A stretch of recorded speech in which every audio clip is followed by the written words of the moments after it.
대표님, 지금 원구성 협상이 난항에 빠져 있습니다. 여기에서 민주당이 어쨌든 간에 지금 개문 발차는 했고요. 국회의장과 부의장, 여당 국회의장을 뽑았는데, 현재 상임위원장 구성해서 가지고 운영위원장, 법사위원장, 가방위원장, 이 세 군데를 두고 지금 이제 서로 이렇게 그 부분들에 대해서 야당은 야당대로, 여당은 여당대로 가져와야 된다. 여당은 간행을 이야기하고 야당은 국회법을 이야기하고 있습니다.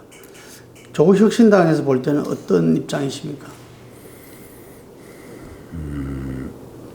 원구성은 첫째 원칙은 총선 민심이 반영이 되어야 한다. 두 번째는 국회법 준수, 관행이 정착되어야 한다. 저는 그렇게 봅니다. 이 두 가지 기준. 총선 민심은 윤석열 정권에 대해서 야당이 잘 싸우고 견제를 잘 해라 라는 것이 민심으로 확인이 된 거기 때문에, 그래서 야당이 192석을 야당 의석을 줬잖아요. 그렇다면은 야당이 정부를 견제하고 정부의 잘못에 맞서 싸울 수 있도록 국회에서 거기에 필요한 그 상임위원장 등을 확보해서 당연히 그 정부나 대통령실을 견제해야 한다. 이게 총선 민심이라고 봅니다. 그 다음에 또 하나 이제 국회법인데, 국회법이 원 구성이 개원 후 7일 이내, 또 의장 선출을 7일 이내 해야 되고, 의장 선출 후 3일 이내 상임위원장을 선출해야 되고, 이런 것이 국회법에 나와 있는데 지금까지 잘 안 지켰단 말이죠. 그래서 지켜져야 된다. 최대한 서로 합의를 할 수 있도록 서로 노력을 하되, 합의가 안 됐을 때 합의할 때까지 기다리는 것은 이제 그만해야 된다. 따라서 합의가 안 되면 국회법에 따라서 또는 다수결의 원리에 따라서 또 이것이 총선 민심에 부합하는 방향인가에 대한 판단을 해가지고 그렇게 나가야 된다. 결론적으로는 국회법대로 국민의힘과 합의가 안 될 경우 국회법대로 시한에 맞춰서 원구성을 해야 되고, 합의가 안 되면 다수결에 따라서 원구성을 해야 한다. 또 총선 민심이 청와대나 용산 대통령실이나 정부에 대한 견제를 잘 하라는 거였기 때문에 그 법사위원장, 대통령실 담당한 운영위원장, 언론개혁 관련된 그 과방위, 여기는 당연히 야당이 가지고 정부와 대통령실을 견제하고, 또 싸울 일이 있으면 싸울 되고, 개혁할 일은 개혁을 해야 한다. 그게 총선 민심이라고 봅니다. 그래서 지금 말씀하신 법사 운영 과방은 야당에 갖는 게 맞다. 그리고 의석수 비례해가지고 11대 7, 전체 상임위 18개 중에 11대 7로 배분하는 데서 그 3개를 제외하고 나머지는 서로 합의를 해서, 그래서 합의해서 빨리 원구성했으면 좋겠다, 이런 입장이죠. 근데 금방 말씀하신 세 군데는 또 국힘에서는 절대 물러설 수 없다. 그동안 국회 간행과 관례가 그렇다. 21대 국회에서 처음에 민주당이 18석의 그 상임위원장을 다 했다가 이후에 운영위와 법사위를 내줬잖아요, 당시. 그런데 이제 민주당에서 그때는 정권을 갖고 있을 때고, 민주당 정권이었고, 지금 다르다 이런 이야기도 하는데, 어쨌든 이게 대화 협상을 통한다면은 뭔가 추구받아야 되는 거 아닌가. 양보가 또 민주당의 양보도 필요한 거 아니냐, 이런 이야기도 있습니다. 그 법사 운영 과방을 빼고 나머지 가지고 서로 대화 협상을 해야죠. 예, 법사와 운영과 과방은 지켜야 된다. 예, 총선 민심을 최소한 반영하기 위해서는 불가피하다. 그를 그 192대 108인데 대통령 권력이 지난번에 0.73 차이로 지금 대통령은 모든 권력을 가져가고 그 승자 독식으로 해서 모든 권력 가져갔잖아요.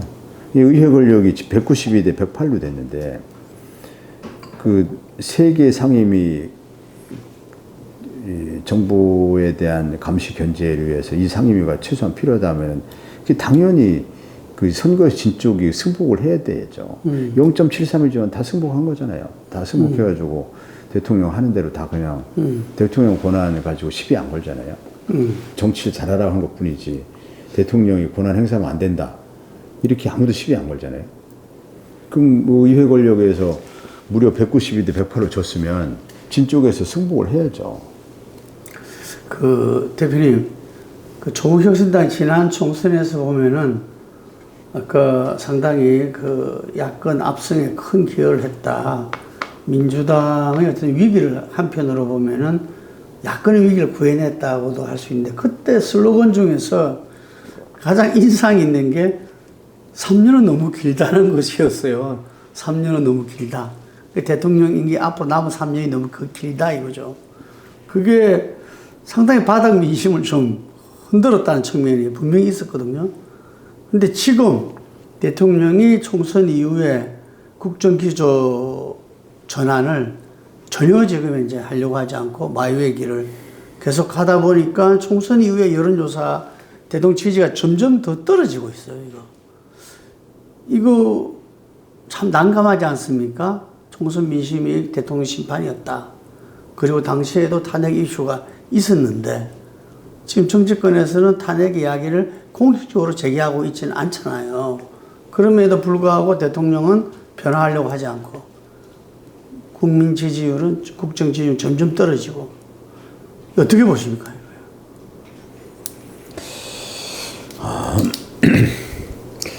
정말 나라를 위해서라면 대통령이 총선 민심이 지금까지 국정 운영 실패에 대한 심판이었다라는 것을 정말 겸허하게 봐야되고 국정기조 전환을 해야 됐죠. 그 검사들 중심으로 뭐 대통령실 꾸리고 뭐 요직에 검사나 검찰 수사관 출신 보내고 뭐 이런 좀 국민들이 굉장히 그 실망하는 그런 인사 이런 것부터 하지 말고 그렇게 해야 되는데 이번 총선에서 그렇게 지고 나서도 총선에서 낙선된 사람 다 청와 용산에 갖다 놓고 그 민정수석 그 뭐 검찰 출신 갖다 놔가지고 그 김건희 여사 그 소환 조사하려고 하는 검찰 막 인사 싹 해버리고 이렇게 해서 여기 이런 데서 윤석열 대통령 안 바뀔 거다라고 총선 전에도 그 총선에서 대패해도 안 바뀔 거다. 다만 본인이 야권이 200석이 넘으면 바뀔 것이다. 이렇게 그 당시 예상들 했거든요. 윤 대통령이 자신이 엎드려야 될 상황은 납작 엎드린다는 거예요. 근데 버틸만 하네 하면은 안 바뀐다는 거죠. 그 기준이 200석이었다. 그렇죠. 그러니까 뭐 탄핵은 내가 안 당하겠네 라든지 또는 심지어 이런 생각도 있죠. 헌재의 구성을 볼 때 국회에서 설사 탄핵 소추 의결을 해도 헌재에서 기각될 것이다. 올 10월 달인가 헌재 재판관이 또 많이 바뀌어요. 네. 그 헌재 재판관들의 구성 분포로 볼 때 탄핵 의결이 탄핵 소추가 헌재에서 인용될 가능성은 별로 없다라는 그런 2단계로 좀 안심하고 있는 것 같아요. 첫째는 200석 가지고 탄핵 의결되는 일은 없을 거야. 108석이니까. 180 받았으니까. 예. 그 다음에 헌재에서 인용되기 쉽지 않을 거다. 이 두 가지 가지고 한번 버텨보는 거죠. 근데 만약에 200석이 넘었더라면 그 윤 대통령을 잘 아는 사람들 그 분석으로는 그 정도 상황이 되면 납작 엎드릴 거예요. 일단 내가 살고 봐야 되겠다. 이런 생각을 요 고비를 넘겨서 그래야 날 뭐 내 안위를 보존할 수 있겠구나 이렇게 생각이 되면은 그러면 뭐 물불 안 가리고 또 엎드린다는 거예요. 근데 지금 그걸 108석으로 해서 그 당장 탄핵될 의석, 그러니까 탄핵을 저지할 만한, 개헌을 저지할 만한 의석이 확보되어 있으니까 그래서 안 바뀔 거다 이렇게 생각들 하던 예상들 했는데 그게 맞은 거죠. 그게 안 바뀐 거예요. 전혀 안 바뀌는데 저는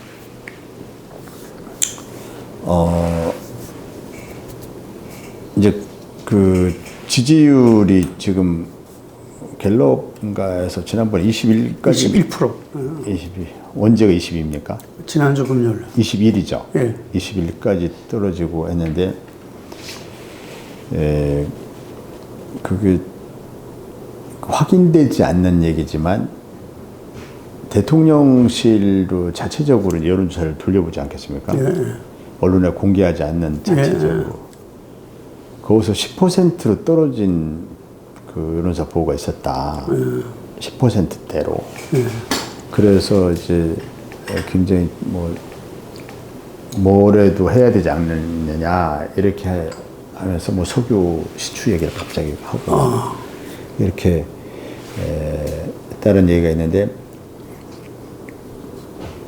그 지금 10%로 실제로 뭐 갤럽 등 거기서 만약 그렇게 떨어진다면 그러면은 국정 운영이 정상적으로 국정 운영 동력이 안 생기지 않습니까?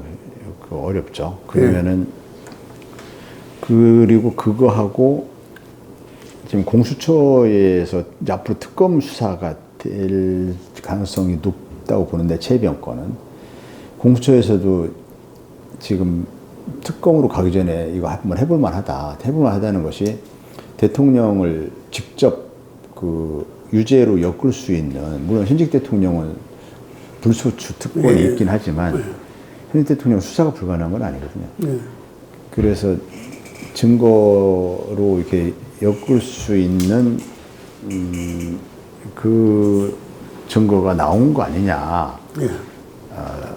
대통령이 국방장 이종섭 장관에게 3번 전화하고 그 후에 이루어진 일련의 과정.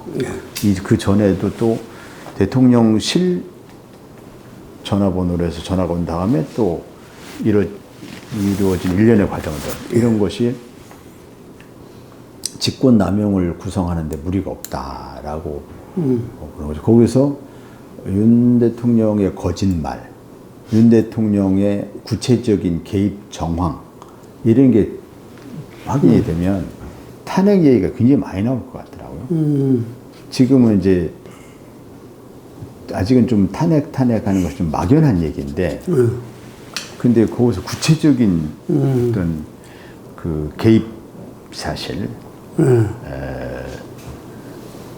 또는 뭐 어떤 윤 대통령이 해명하는 과정에서 거짓말했던 것이 명확하게 나온다든지, 그럼 대통령의 거짓말, 그다음에 대통령의 아주 증거로 뒷받침이 되는 어떤 직권남용 범죄, 이런 것이 드러나면 탄핵에 대한 여론이 급물살 탈 것이다. 저는 그렇게 봅니다. 그래서 그쯤 되면 여당에서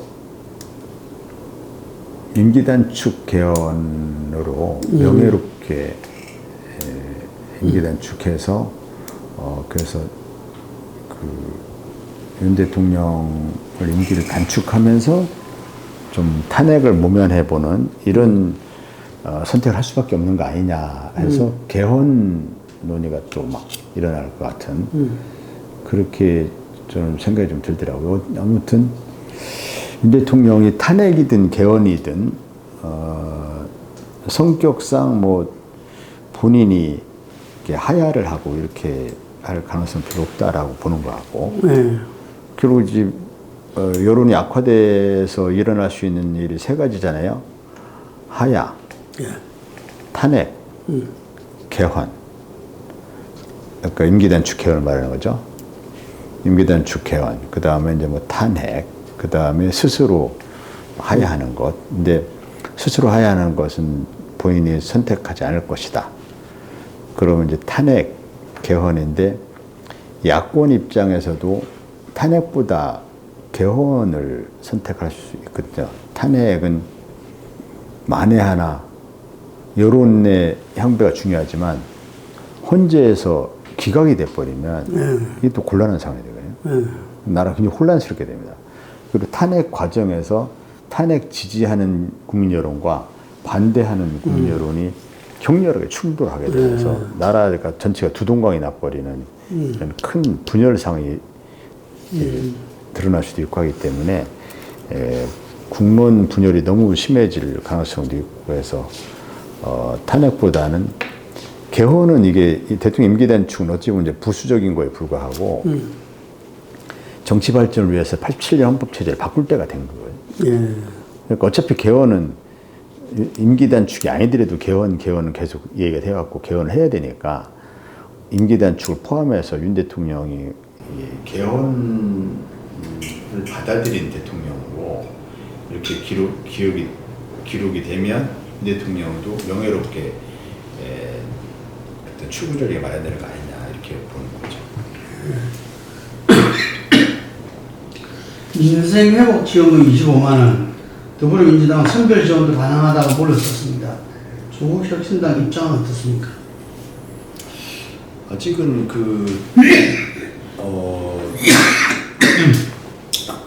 민주당의 입장이 확실히 뭔지 모르겠어요. 그러니까 선별 지원을 확실히 입장을 정리한 건 이재명 대표가 선별 지원 받아들일 수 있다 이렇게 물러난 건 맞긴 한데 예.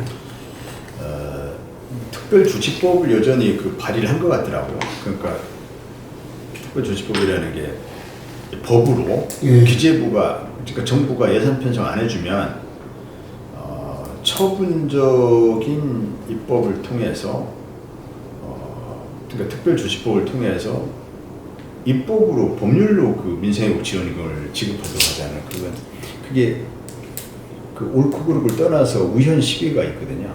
삼권 분립 입법부가 행정부가 행정부 소관인 예산 편성권을 입법부가 침탈하는 거 아니냐라고 하는 그런 우현시비가 있어서 그런 부분에 대해서 좀 입장 정리가 되면 민주당 입장 정리가 되면 조국혁신당이 그에 대해서 입장을 내려고 그러는데 기본적으로 민생회복 지원금은 이제 대상 어느 것을 결국 모두에게 주느냐 선별해 주느냐 거고 25만 원이냐 뭐 또는 선별했을 경우에 조금 더 주느냐 뭐 이런 거에 대한 민주당의 기본 입장이 정해지면 그때 입장을 내려고 하는데 아직은 조국혁신당은 원론적으로는 동의하지만 물론 인플레 우려 등 뭐 이런 그에 대해서 조금 더 검토가 필요하긴 한데 그것보다는 일단 민주당의 입장 선별인지 또 시기가 언제인지 지원액이 얼마인지가 정해지면 그때 입장을 정해야 된다라는 생각이죠. 예, 마지막 질문입니다. 대표님께서는 현재 1심에서 울산시장 선거개입 혐의로 징역 3년을 선고받은 상태인데요. 뭐 여기에 대해서 조금 국민들 할 말이 엄청 많죠. 할 말이 아주 많은데 우선 뭐 좀 간단하게 대표적인 검찰이 아주 악랄한 사건 조작이다. 이 사건은. 그러니까 잊지 않는 사실을 그래서 이런 사건 조작 가지고 설마 1심에서 유죄가 나오랴 이렇게 생각을 안 했었어요. 그래서 변호사 대응도 사실 좀 지나고 나니까 방심했구나라는 생각이 들어요. 말이 안 된 허위 사실로 공소장을 써놨기 때문에 그래서 당연히 무죄가 될 것이다라고 생각했는데 이걸 법원이 유죄로 인정해가지고 제가 큰 충격을 받았어요. 그래서 지금 이제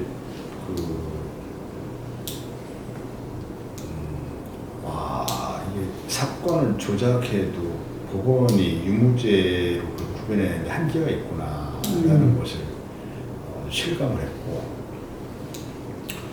그래서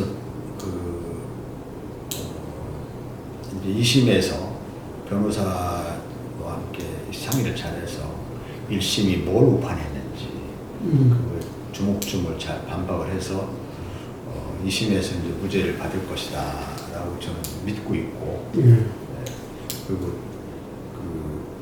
물론 뭐 재판부가 오판하는 것이 인류 역사 미국에서도 그렇고 오판이 있죠. 한계가 사람이 하는 재판인데 한계가 있을 수 있지만 설마 검찰의 이런 거짓말을 그거를 이제 유죄로 인정하려는 거에 대해서는 그렇게 생각 안 해서 좀 충격받았고, 이 사건은 한마디로 검찰이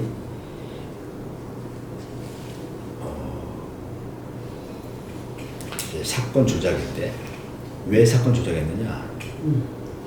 고래고기 사건에 대한 보복 감정으로 황운하를 표적으로 삼아서 수사를 시작했다가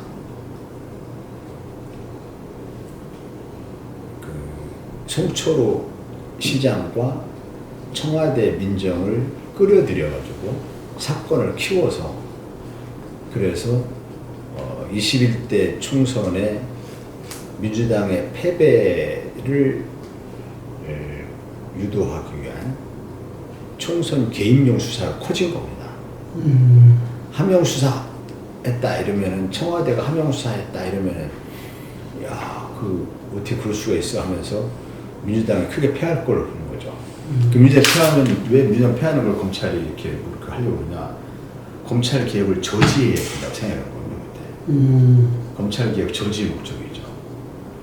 처음에는 황운하에 대한 보복 수사에 시작됐다가 점점 커져가지고 검찰 개혁 저지 목적의 청와대 하명 수사로 사건이 둔갑된 것이다. 그리고 이런 과정에서 마땅히 처벌받아야 될 김기현 비리가 덮여버렸죠. 그러니까 김기현 비리에 대해서 경찰은 정상적인 수사를 한 건데, 이거를 검찰이 김기현 비리는 덮어주고 김기현 비리에 대해서 경찰이 무리한 수사를 했다라고 되려 수사한 경찰한테 뒤집어 씌운 거군요. 검찰이 종종 이런 장난질을 해요. 예를 들어서 과거로 거슬러 올라가면은 초원복지 도청 사건 뭐 이러면 핵심은, 본질은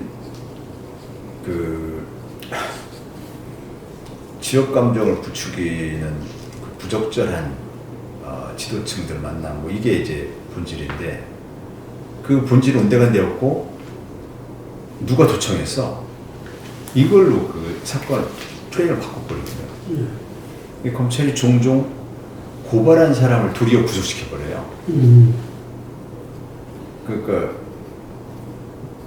지금 이 부분 어떻게 될지 모르지만, 예를 들어서 김건희 디올백이 나면은 신고한 사람을 자꾸 뒤집어서 신고한 사람 구속시키려는 거예요. 그 프레임을 확 바꿔버리는데, 이 경우도 검찰이 김기현 비리를 고발한 사람을 도리어 구속시켰어요.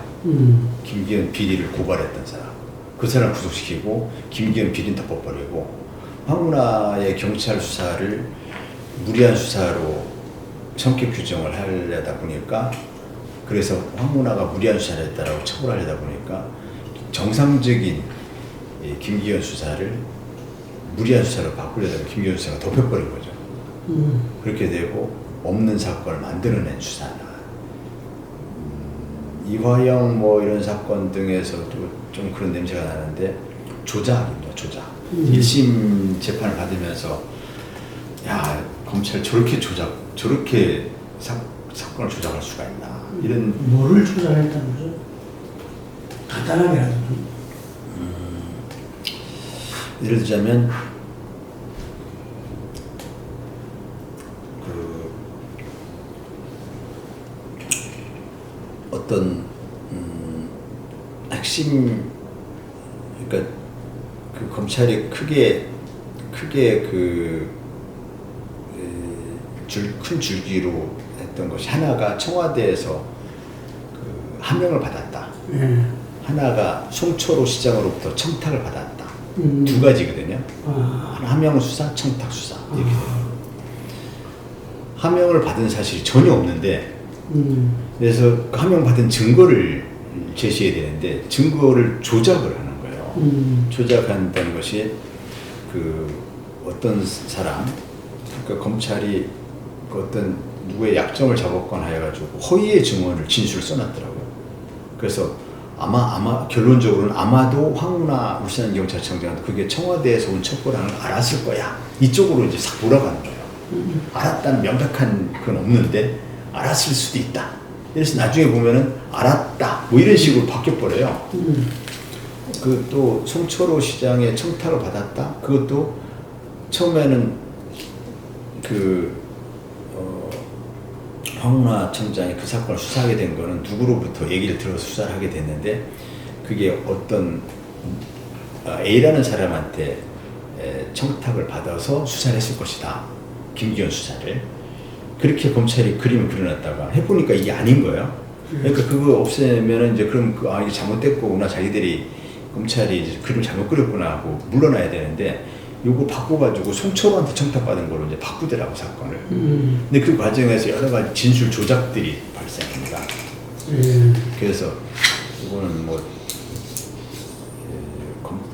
그 공안 검사들의 사건 조작 DNA가 있는 것 같고, 사건 조작 아주 능수능란한 거예요. 그래서 공안 검사들 사건 조작이다, 그렇게 봅니다. 아까 말한 검찰개혁의 수사기사 분리는 수사를 이제 경찰에서 온전히 다 당하게 되는 겁니까? 아니죠. 그걸 자꾸 그 오해들을 하는데, 네. 경찰은 달라진 일이 없습니다. 중대범죄수사청이라는 따로 생긴 거죠.